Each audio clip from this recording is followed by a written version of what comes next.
We're beautiful.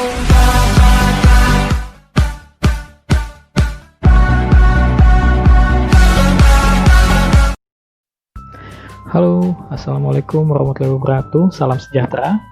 Di sini saya akan mencoba menjelaskan dan mempraktikkan mengenai pengisian data capaian output pada aplikasi SaaS. Sebelumnya, pastikan Anda sudah melihat video mengenai ketentuan pengisian data capaian output pada aplikasi SaaS dan juga telah mengupdate atau mengunduh aplikasi SaaS versi terbaru.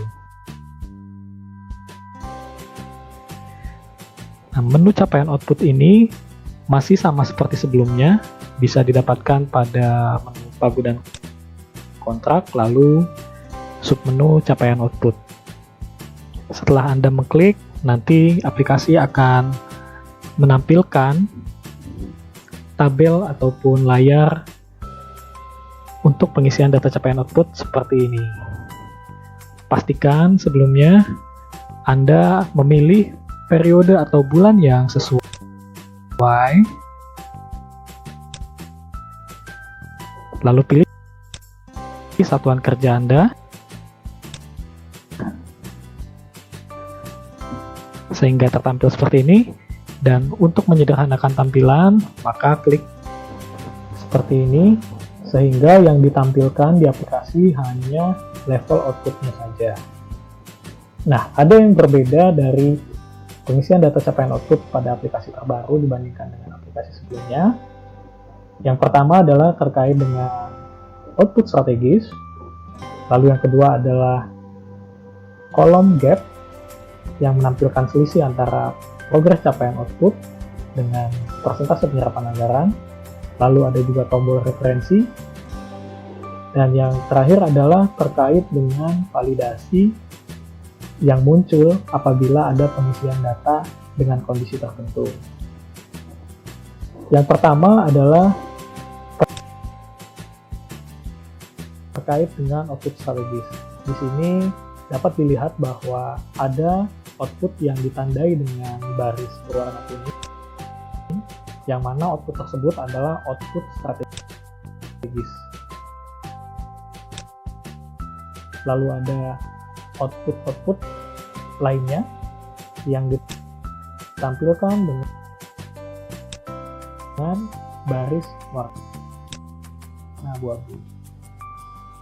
Lalu yang kedua adalah kolom gap, yakni kolom yang menampilkan selisih antara progres capaian output dengan persentase penyerapan anggaran. Lalu ada tombol referensi, yaitu tombol yang menampilkan alasan atau keterangan tambahan apabila ada pengisian yang bersifat output anomali kuantitatif.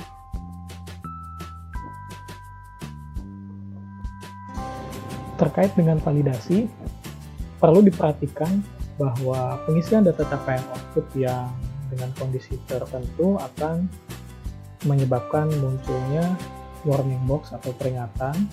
Peringatan itu bisa berupa isian data yang ditolak ataupun hanya sekedar peringatan untuk memastikan bahwa data telah diisi secara benar. Validasi yang pertama misalnya untuk mengidentifikasi capaian kinerja yang terlalu tinggi atau terlalu rendah.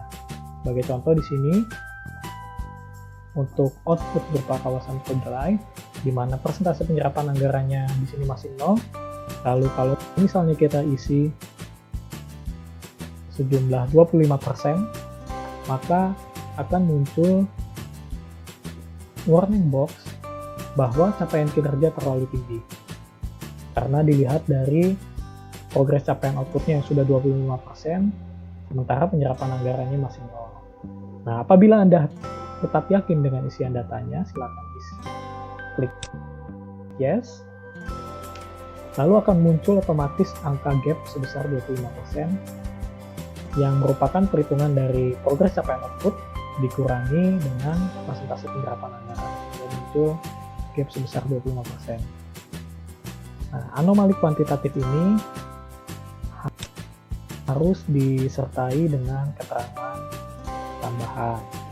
Nah, di sini sudah disediakan referensi berupa yang berisi keterangan-keterangan tambahan, misalnya adanya efisiensi anggaran, kegiatan sudah dilaksanakan, alokasi anggaran terlalu besar, atau belum dilakukan revisi penyesuaian target output, dan referensi lainnya. Referensi lainnya apabila diklik dia akan memunculkan langsung box isian keterangan yang perlu diisi secara manual.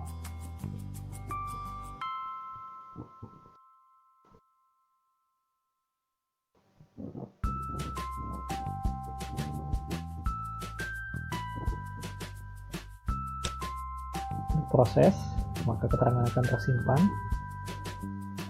Contoh validasi yang kedua adalah misalnya kita mengisi progres capaian output yang terlalu rendah bila dibandingkan dengan persentase penyerapan anggarannya. Contohnya untuk output koordinasi bimbingan teknis, monitoring, dan evaluasi, di mana persentase penyerapan anggarannya sudah 23%, tapi misalnya di sini kita isi progresnya masih 2%. Sehingga akan muncul warning box capaian kinerja terlalu rendah karena penyerapan anggarannya sudah 23%, namun progres capaian outputnya baru 2%. Nah, apabila Anda memang yakin dengan isian datanya,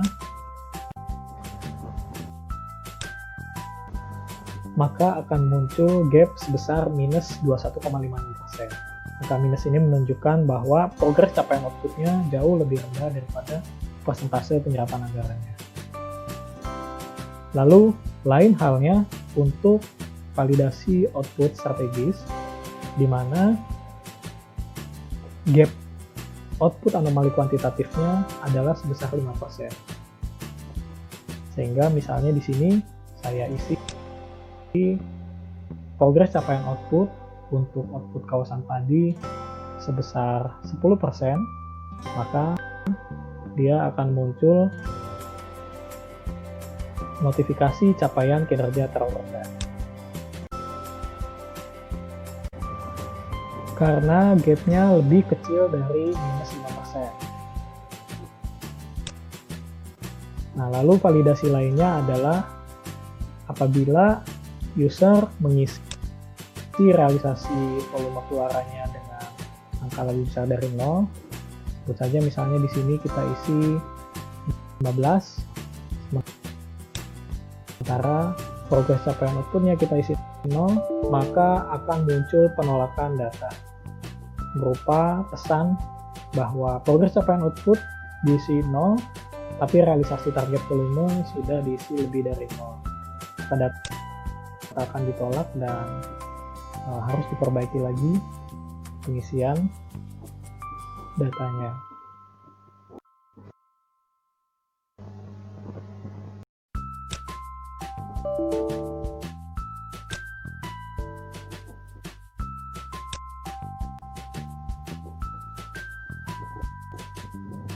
Lalu yang terakhir, pastikan bahwa semua data capaian output ini sudah diisi, termasuk sampai dengan keterangannya.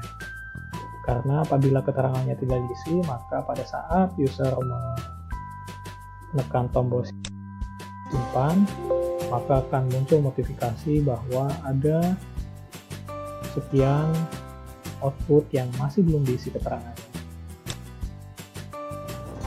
Nah, apabila semua data telah diisi secara tepat, termasuk sampai dengan isian keterangannya, jangan lupa untuk melakukan penyimpanan terlebih dahulu, sehingga muncul notifikasi data berhasil disimpan. Dan yang terakhir adalah melakukan pengiriman data ke aplikasi Saiba. Klik kirim, lalu pilih di direktori yang akan digunakan untuk menyimpan data capaian output yang nantinya akan ditarik ke aplikasi Saiba. Apabila data capaian output tersebut sudah berhasil disimpan dalam direktori tertentu, maka akan muncul notifikasi seperti ini. Dan pengisian data dan sampai dengan pengiriman data capaian output telah selesai dilakukan.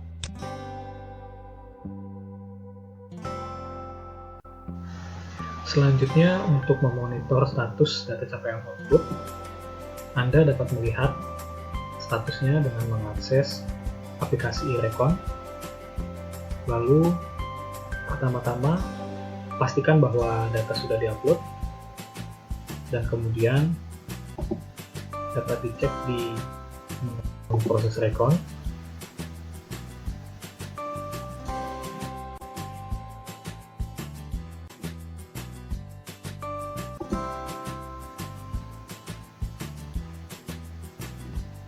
Nah, di sini akan muncul satu tambahan terkait status data capaian output.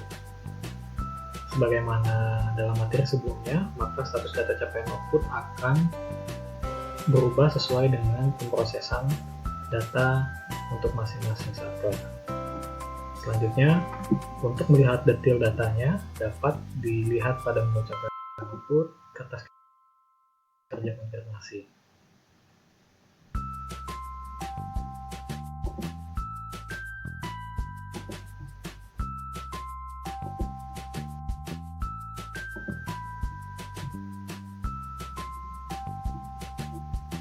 Di sini akan terlihat detail data jumlah dari masing-masing output yang sudah terkonfirmasi maupun output yang belum terkonfirmasi. Apabila ingin melihat detail datanya lagi, klik tombol hijau di sini. Lalu akan terlihat seluruh data capaian output beserta statusnya, juga pengisian datanya. Apabila status data Satker adalah menunggu konfirmasi Satker, maka masih terdapat data capaian output yang belum terkonfirmasi, sehingga data tersebut harus diperbaiki oleh Satker. Contohnya di sini ada output yang belum terkonfirmasi dengan simbol silang. Satuan kerja bisa melihat catatan hasil identifikasi atau analisis dari KPPN untuk kemudian ditindaklanjuti dengan perbaikan data.